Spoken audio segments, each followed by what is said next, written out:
What's up, y'all? It is Tasha. I am back with another review of Married at First Sight. Come on in, sit down, grab a snack. Don't forget to like, comment, and subscribe. And let's get into the review, y'all.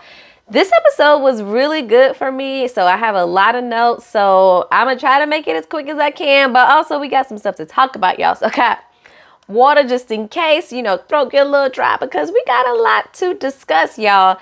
Again, season 13, episode 9, Could This Be Love? We shall see. Episode opens on day 16 of marriage, and Mirla and Gil debating on, how to say their last name and what order, whatever. Jose, Rachel, Brent, and Ryan are making breakfast, and then we see Michaela waking up alone. Brent and Ryan, they eat breakfast, and they start having a little bit of a conversation about their reception and how they were maybe supposed to play some games. Brent shares that she's starting to feel a little warm and tingly inside, and I'm like, okay, Brent. I don't see where Ryan's making you feel warm and tingly, but okay, girl. So based on that, they then go and play Jenga, and Brent says that every time Ryan moves a piece, and he's successfully able to move it and get it on top, he gets to pick from a stack of cards. And Brent says that all of the cards have things that she likes about him on this. And I'm like, okay. And Ryan actually says, okay, Jose, basically making reference of this is you Joseing a little bit here, Brent. And I'm like, yeah, you are just a bit. But she's clearly more into him than he is into her. But I thought this was sweet of her to at least try to attempt. Ryan doesn't show much emotion, which isn't shocking for us at this point. But he shares that basically the spark just isn't there, which we saw that from episode 1 when you couldn't get over her red hair. But it looks like, overall he just isn't feeling her. But I really just want him to say that, which he does in a way later on in the episode. But they replay also when his sister says when, he falls in love very quickly. So by the 8 weeks, child, he just going to be head over heels. And we just don't see that here. So again, they're not going to make it. No. So then Rachel comes over to Gil and Mirla's house to talk about their housewarming. And Rachel shares that, her friends came over and she was like, my friend, she reads people very well. And, she has a good sense of, judgment of character, and they both was like, Jose is a good guy for her, so now I feel so much better. And I'm like, okay, Rachel, if you need your friends to confirm he's a good guy from them just spending a few hours with him, okay, then Rachel, okay. Rachel also notices that Gil has given Mirla one of those rubber wedding bands that is supposed to be more comfortable because Mirla works out a lot. So he got that for her, and Rachel's like, oh, that's just so romantic. And then in a confessional, she's like, I just don't think, Mirla just recognized how romantic Gil is being. And Mirla is like, no. And I'm like with Mirla, no. This was a nice gesture, but being romantic to buy me a plastic Amazon ring, no. We then see Zach and Michaela. They're back at the apartment since they're housewarming together. He says that he feels like he has to tiptoe around their relationship. And while I understand he has had a past, I'm like, Zach, man up. Man up. You will have issues. You got to deal with it. You cannot run away and leave and not address the root of the issue. Deal with it. You are getting on my nerves. This will not be the first or the last disagreement that you guys will have. Man up. So he says that he called her the next day after he stayed at his apartment, and then she texted him back and told him to call her at a different number. And then he said something about her inferring that she didn't want him to call her anymore. And I was like, this recall really ain't making no sense. I need some more background. The math ain't mathing, but okay, Zach. So they start talking, and they can agree that communication and understanding one another is difficult for them. Zach then starts in with this analogy of getting married and relating it to reading a book under the tree. You have a book, you really want to read the book, and as you start to read the book, a bee just comes by. You fly the first bee away. You continue to read. The second one comes. You shoo it away. The third one comes. It's starting to get really annoying that this bee just keeps coming. Can't this bee see that I'm trying to read this book? And I'm like, Zach, Sir, you doing too much. You doing too much with this whole analogy. Just tell it what it is. We don't need to relate it to a book and a bee sitting under the tree. Okay?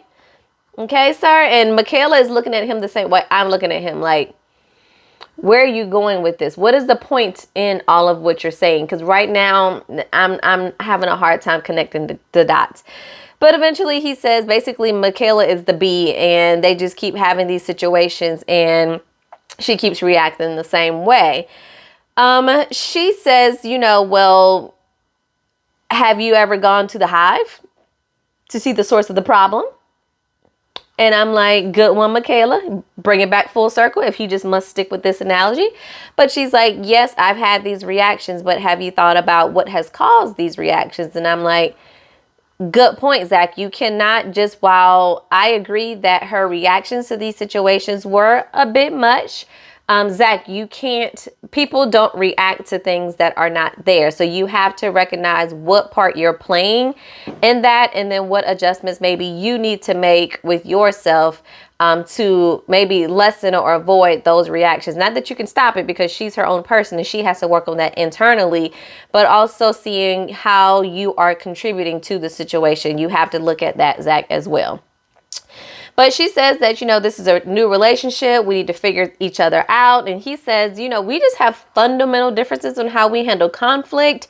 And, it doesn't matter that this is a new relationship. And I'm like, sir, what do you mean? Y'all have probably literally spent, at this point, maybe 5 days together, because the whole quarantining situation, like, y'all don't know each other. And yes, you may have fundamental differences, but that's the point of communication, to figure out what the differences are, where we can then come together to compromise to make things better. That's what you do in a marriage, Zachary. That is what you do.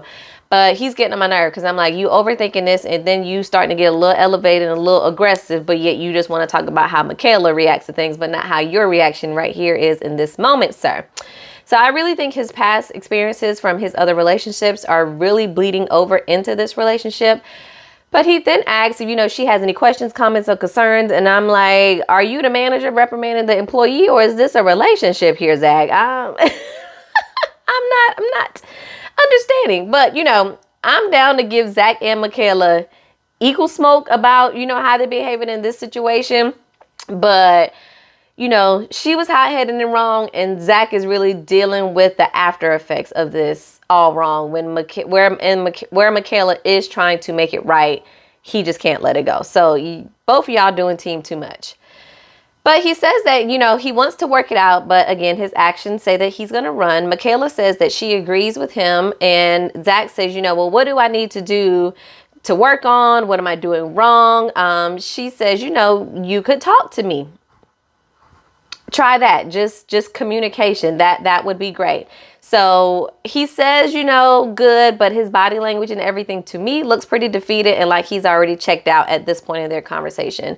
But Zach says, if she thinks they can get back to where they were, before, at the moment, can we get back to where we were? And I was like, again, where you were was wedding, reception, sex, travel to the honeymoon, and that's been it so far. Then y'all came home and got into the argument. That's where y'all were, Zach. You acting like y'all have years of history and like, can we get back to where we were back in 99, 2000? No. Can we get back to where we were 6 days ago? Is that what you're saying? I just don't understand it. But again, circling back around to Zach's friend saying that he believes Zach kind of has this fairy tale of marriage, and how things are supposed to go and what's supposed to happen. And this is really showing in this moment that you just think everything's just going to be rainbows and unicorns all the time. And that's just not how it is, sir. Anyway, she says that she wants to get back to where things were, but she also doesn't want the same end result either. He says that, he'll do what she needs to make it work, which means working on his communication. She says she'll work on verbalizing what she needs, and then follow up from him to be sure he understands what it is that she needs. So I just don't know about these two. Like, it seems like in this moment, Zach is just not even genuine in what he's saying. Michaela seems like she's just going along to get along. Like, yeah, I agree. I understand. but I really don't. But I'm just going to say that so we can just keep the peace and not keep this argument going. So these two got a lot of work to do if they're going to stay together. So we then see Bao and Johnny eat dinner together, and Bao has cooked, and these two can't stop kissing. And I'm like, okay, Johnny and Bao, I see what's going on. But that does not last long with these two because y'all know how it goes. But he enjoys her cooking. He's like, he tastes it and he's like, oh yeah, this is good. This is where it's at. Okay, Bao, we good. So, but we know it would not be Johnny and Bao if they did not have some deep conversation at this moment that would then ruin this good time that they're having with this dinner. So she brings back up when he said that he felt doubt, and she asks basically how he's feeling now. He says, you know, he didn't expect to have doubt so early and it was scary to him. And, you know, it's just making him fight for it. He's not used to fighting. So this is making him fight for it. Bao says, you know, I've been all in from day one, and she feels that Johnny commitment wavers and to the marriage. So as they're talking, you can see Johnny start to get upset because he's just, every time she says something, he's like, well, did you ask me how I feel about that? Did you ask me what I think about that? And Bao is basically making these assumptions and answering these questions on his behalf without asking him what he thinks about it. And I'm like, girl, you don't know him well enough to make assumptions as to how he would behave or what he would say. You need to just ask him. So he gets frustrated with that. And I don't blame him at this point because he says that, you know, you're making these assumptions based on the little that you know about me, and you don't know that much. And she's like, no, I'm making these assumptions off of, you know, things that you've told me. So she eventually asks, you know, how he feels in this moment. And he says, you being real judgy right now. And I'm like, yes, you are, Bao. You are taking this to 1,000. But she then circles around and says that, you know, he's told her that he would duck and run. And Johnny's expressed that, you know, based on the past, you know, I would just be leaving. If we were just dating, this would be it. And when he tells her that, she's like, well, why did you have to tell me that?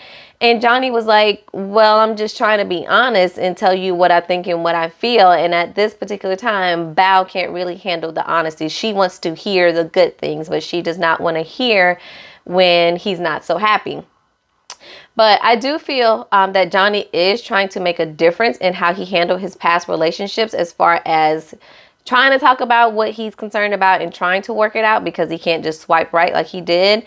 But I also feel like he does not necessarily verbalize it well in terms of being mindful of her feelings. So he may be saying exactly how he feels, but maybe he needs to say it a little bit differently so that it's not such a blow to her ego every time. But I feel like, on the other hand, while Johnny is making changes, I feel like Bao, in a sense, is stuck into what could have been with them if they would have, you know, dated and got married and everything from college. And she's almost making it seem like the marriage is an extension of that, of like, oh, I knew you and I knew of you and we had, you know, this interaction. So now we're just meeting, getting married, versus looking at him as he is a stranger, getting to know him, because you really didn't know him like that all those years ago. But I feel like in her mind, it's like, no, this is the Johnny I've always known, and let's have these conversations. But I'm like, girl, that was a long time ago. You need to know who he is at this moment. But they just get on my nerves. Johnny says that he is looking for the spark, and he really wants that spark to turn into a fire, but he's still looking for it. But he says he's committed to being there every day until they find it. So now, once again, another fabulous date opportunity that could have been awesome for them is ruined by a deep, dark conversation that they have had to have. It is exhausting with these two. So Rachel and Jose are getting ready for the day. He's complaining about how she squeezes her toothpaste from the middle. Jose, and again, like, get over it. Michaela looks to be online shopping, and Gil complains about all the purses she has and she needs. Mind your business, Gil. Jose and Rachel, they didn't show up to a farm, and basically Rachel has a surprise that they are going to do yoga with baby goats, and y'all know Jose is all about this. Like, this is going to be fun because his little feminine side is about to come out. But this is something that I actually want to do, is goat yoga. I'm just afraid of the goats pooping everywhere. That I'm not a fan of. But they have a good time. And then as they're kind of wrapping up, they're holding the baby goats in their arm. And Rachel's like, oh, Jose's going to be such a good dad. Like, my heart is melting because he's holding this baby goat. And I'm like, girl, it's a goat. Let's move on. Gil and Mirla, then they eat dinner together. They have a package from the experts at the door to help them basically explore the potential of love by giving them some questions to ask each other. They flash over to Johnny and Bao, and Johnny asks Bao if she's been in love before. They both say yes. He asks what it takes for her to fall in love, and she says she wants to be accepted by her partner. She wants to be open and honest, and and Johnny wants the emotional attachment, which, if you remember from earlier, that's the part that Bao says she kind of struggles with. Like, the physical, she kind of jumps in very quickly. But the emotional part seems to be what's going to be the challenge for her. And that's really what Johnny wants. So, which is why they may be butting heads so far. So the next question is, what it will take for her to fall in love with him. And she says, just them being on the same page, find the things that they actually do have in common, because they are figuring out differences. So they know that piece of it. And Johnny is like, so you want to kill this champagne and, just go to bed? And I'm looking at Johnny like, we all know what go to bed means in this instance. And they head to the bedroom and they like, we got to turn these mics off. And I'm like, go ahead, Johnny and Bao. Have some fun in your life for once. Jesus, y'all be doing a lot. So we flash over to Brent and Ryan, and they're answering the same questions. And Brent asks Ryan if he has ever been in love, and he says he thinks so. And I'm like, again, what if you and your sister say that you fall in love so easily? How you don't know if you've been in love yet? Make it make sense. But he says he thinks he's been in love twice, and she says the same. She then says she's starting to feel the feelings that she wants to feel for him, but wants to know more about how he feels. And he says, we're on the right path. I don't think, we are there yet emotionally and physically, but we're on the right path.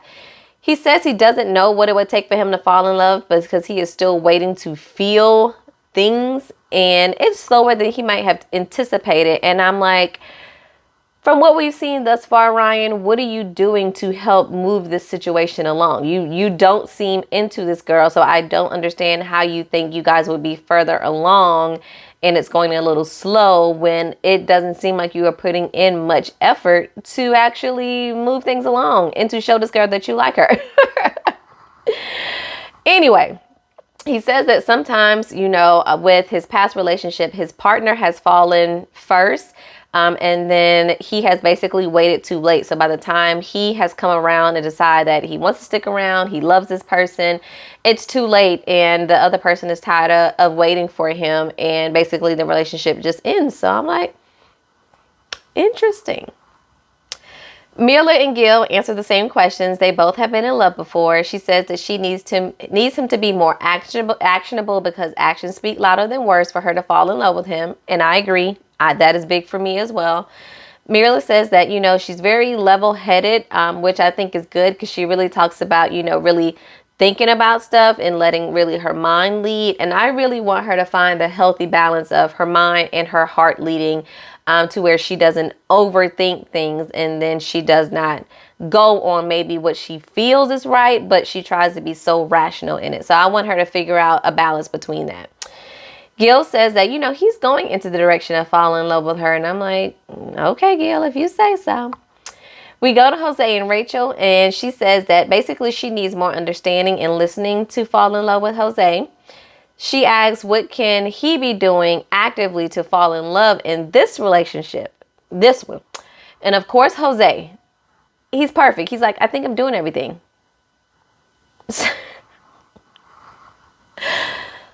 Oh, Jose, you never miss an opportunity to think you are the best. Oh my God. I just want him for once to really have some self-reflection and not just answer these questions as if he already knows the answers. He's the best. He has everything worked out. Like, if you just follow what he's saying, everything will work out perfectly. Like, sir, do just a little bit of self-reflection and figure out what things you need to work on. She is not a Barbie doll where she's just going to conform to whatever you say. She's a person. And right now, I don't feel like she's being heard. But Jose says he doesn't think he's been in love before, just strong like. And he says that he couldn't get past the fact that the person that he was with had kids. So Rachel starts to inquire more, and he says that they were together 4 years, and he was just in strong like. And he says that he knew he couldn't move forward because he just always had the vision of things being, his. And obviously these kids weren't his, which is okay if that is your preference. But how do you string a woman along for 4 years knowing this wasn't going to lead anywhere because you couldn't even get past the fact that she had kids and they weren't your kids? Jose, I'm really side-eyeing you for that, because to me that is so disrespectful to lead a woman on like that. Granted, we weren't in a relationship. We don't know what was being said, but the way he's talking now, he seemed pretty firm in the fact of he was never going to marry her or be with her long term because of the children. And I can't imagine him telling a woman that and her still staying with him for 4 years. Okay, Jose. So Zach and Michaela, they go out on a date and dinner since they've apparently made up. They both say that they haven't been in love before, and Zach says he doesn't think that he could ever be in love with anyone that he has dated previously, because Michaela said that, 2 relationships maybe had potential, but those individuals moved. So, of course, I guess it was the distance thing that kind of just made the relationship fizzle out. And he then goes into this list of must-haves of Joseing in this moment of he got a checklist and he wants his woman to have all these things. And his checklist includes looks, ambitious, intelligent, adaptable, trust, loyal, honest, mature. And I'm like, Zach, you want a puppy. You don't want a wife. Okay? Let's just get that established.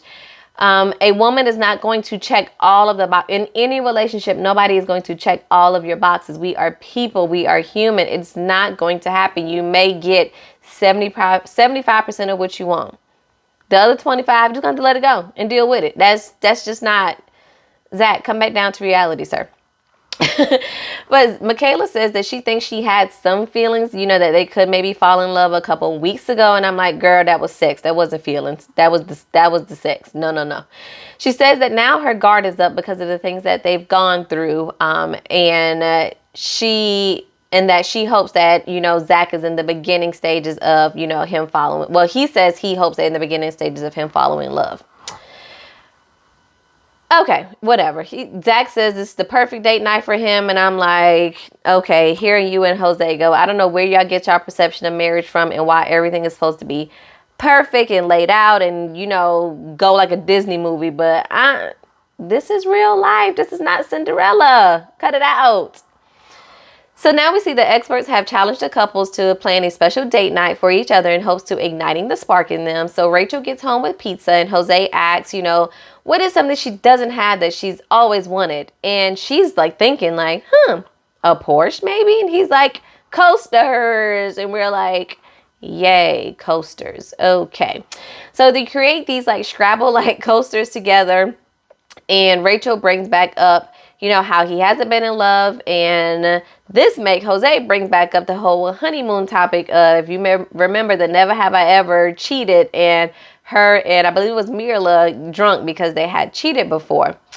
So she says that it happened in an 8-year relationship, and it happened year 2 of that 8-year relationship where she was out with her girls. She was drinking. She ran into somebody from her past. Things happened, and then she was able to tell her partner the next day, and obviously they worked through it if they continued to have a relationship for 8 years. Jose says, once a cheater, always a cheater. So when he says that, I'm like, he's never going to let her live this down. He also asks, how can he be comfortable with her going out for a girls' night and not cheating? And Rachel's like, you just got to trust me. And I'm like, same. She did not cheat on you. So you have to trust her until she gives you a reason not to trust her. She didn't cheat on you, Jose. So you got to let it go, or just let her go, because nothing she can do about the past. So Gil and Michaela are eating. And again, she complains about him eating chocolate chips. And I'm like, Michaela, you ain't giving a man nothing else. Let this man love on his chocolate chip cookies. He in shape. He got to stay fit for his job. You don't have to worry about him eating so much that he just gets fat and sloppy. Let the man have the damn chocolate chip cookies, girl. Stop it. But they get in bed, and Gil offers Mirla a foot rub. And, she just keeps strolling on her phone while he's, like, giving her these bedroom eyes while he's just massaging her foot with the lotion. And Mirla is just totally not impressed at all, girl. She basically says, I would enjoy this if maybe if my feet was, like really hurting, and, maybe I would rate this a 5, and, you have some room for improvement. And I'm like, Gil, I'm sorry, sir. You can't win for nothing. Good luck with this child. We then see Jose sends a group text to all the couples, inviting them to a barbecue at his house. And y'all know Jose cannot wait to show off his house and that whiteboard when they all show up. So then they're all showing the couples, like, receiving this message. And then Johnny mentions, being able to meet Michaela finally for the first time. And then if y'all caught it, please let me know what Ryan said. But Ryan says something about someone leaving and he hopes she is there. And then Brent says, cut it out, be nice, she'll be there. So I'm like, who was he talking about, or what was he saying? Because he said it under his breath and I just could not catch what he was saying. So if y'all caught it, let me know. But I feel like Ryan was being shady because he's being shady most of the time. Johnny then comes home, and Bao has basically set up a flight of different beers for him to try. She's also ordered some food, some fried chicken, which is his favorite.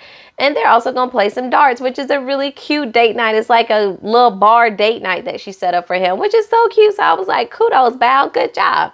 But, I just want them to do more of this. Instead of having those deep, thought-provoking conversations, just be lighthearted and have fun with each other. My goodness.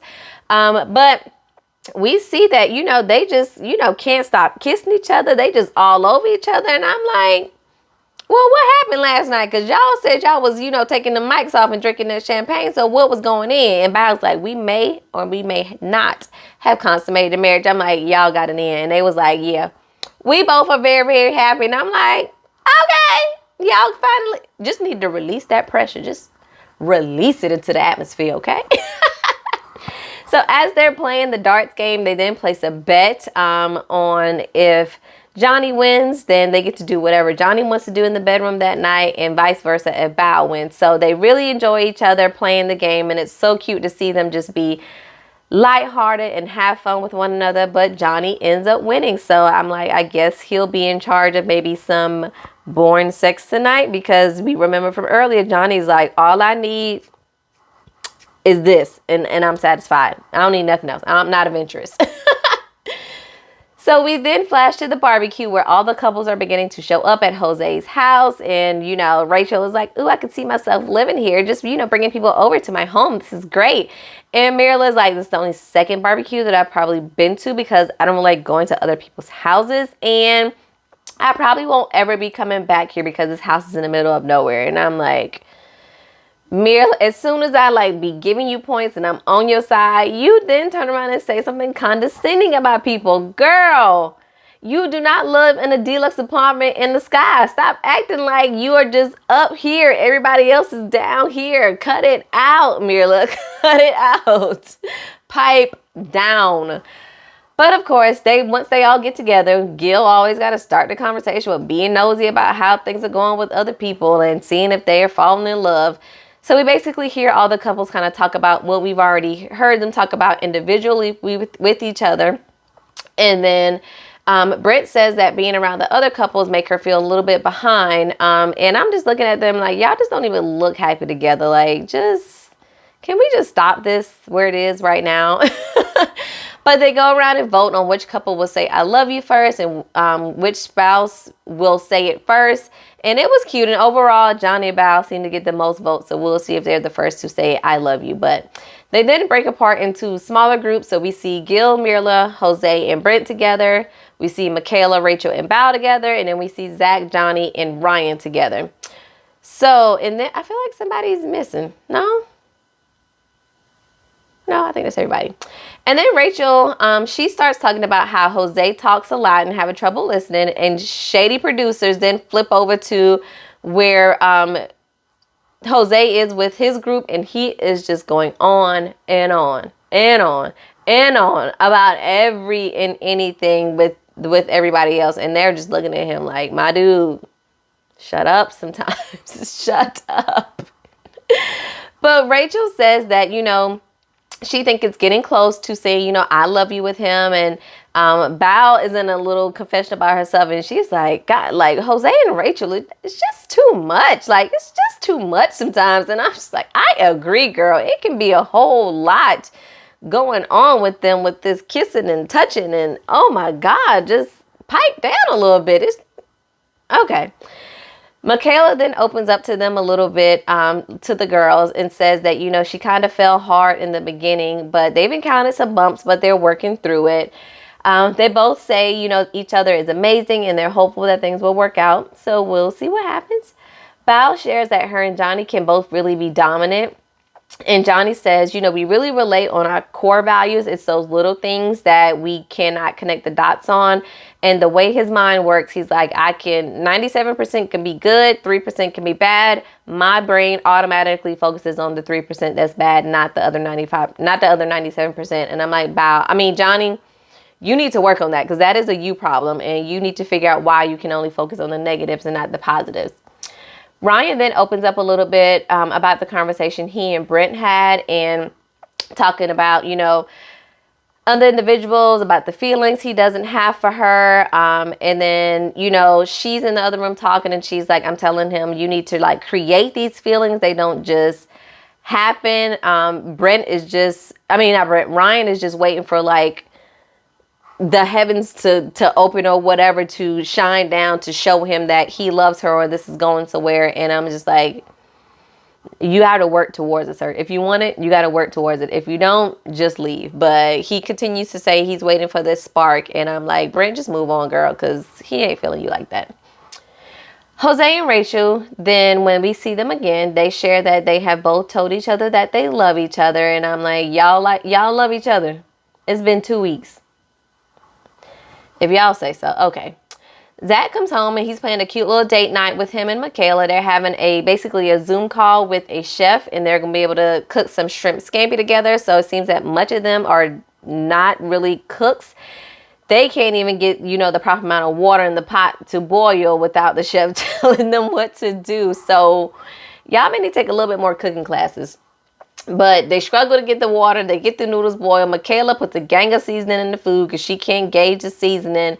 And they finally get done with their shrimp scampi and they're tasting it. And Zach is like, this is a little bit too spicy. But overall, they have a good time, which is nice to finally see them in a good place. So Bao comes home and Johnny has planned a little date night for them. It's like a little paint and sip class. It's super cute that he has planned with them. He said that he needed to make it up to her because in the past when he ghosted her, it was because they were supposed to actually go to this art exhibit back in college, and since they didn't go, he was like, ooh, I think us painting some art would be cool.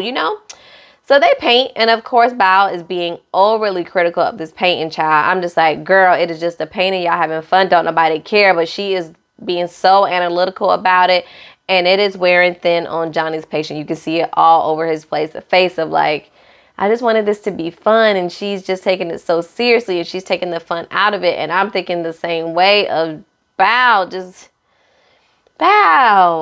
girl, just give it a break. But at least Johnny's being a team player. He said, we had 2 great nights, in a row, and I guess it led to sex both nights. So he's like, he's not going to belabor the whole issue of her being nitpicky about this painting. We see Gil and Mirla go out on a date, and I just want her to put a little bit of powder on her face sometimes. Her face just always seemed uber shiny. Just pat it down, mat it down, just to tone it down just a bit. She says she loves to get dressed up and go to fancy restaurants, so she is like all dressed up. Gil is there in his jean jacket. She says she wants to have brunch, ooh, you can be my brunch husband and we can go to dinner dates twice a month. And Gil is like, twice a month? That's a lot. I like to cook at home. I don't like to go out. And I'm like, Gil, if you cheap, just say you cheap. Twice a month to go out for dinner is not a lot at all. Most people go out once a week, cut it out. But he says that he needs consistency from her and he needs to feel wanted, not just wanting to be married for the sake of being married. And I'm like, I agree, Gil. And I feel like Mirla just wants arm candy. She doesn't necessarily want a husband. She just wants somebody that she can show off and to buy her nice things. And this man says all of this, and this heifer had the nerve to say, so you gonna go to brunch with me?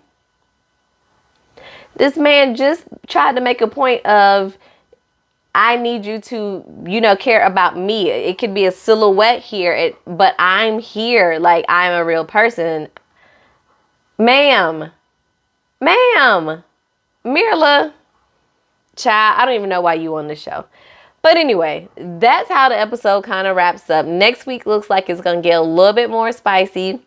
There's going to be some tears with Zach and Michaela. Rachel apparently calls Jose another man's name, if the clip is correct. And Dr. Viviana looks to be making some rounds with the couples finally. But this season is starting to pick up, y'all. I did enjoy this episode. And it's probably like the first episode I have really enjoyed, even though it had, a bit of a lot of moving pieces with them planning dates for each other, the barbecue, and answering the questions and all that. But it was really good. But I really want to see more of Zach and Michaela. I feel like most of the episodes are really dominated by Rachel and Jose and Johnny and Bao, and a little bit of Mirla and Gil, what we see in most of the episode. But we don't get to see now. I don't really care about Britt and Ryan. But we don't see a lot of Zach and Michaela, and I don't know if there's just not much footage, or if maybe their good times or when they're having fun does not fit the narrative that they have shown in the future previews of the season, of kind of her blowing up on him yet again and them having issues. So maybe that's why, and they just wanted to have this perception in our head about them. But I don't like it, Lifetime. I don't like it. Do better, okay? We don't just want to keep seeing Johnny and Bao having deep conversation and Jose and Rachel kissing, okay? All right, y'all. That's all I got. Shoot down in the comments below. Let me know what you guys thought about this week's episode, and I'll catch you next week. Peace.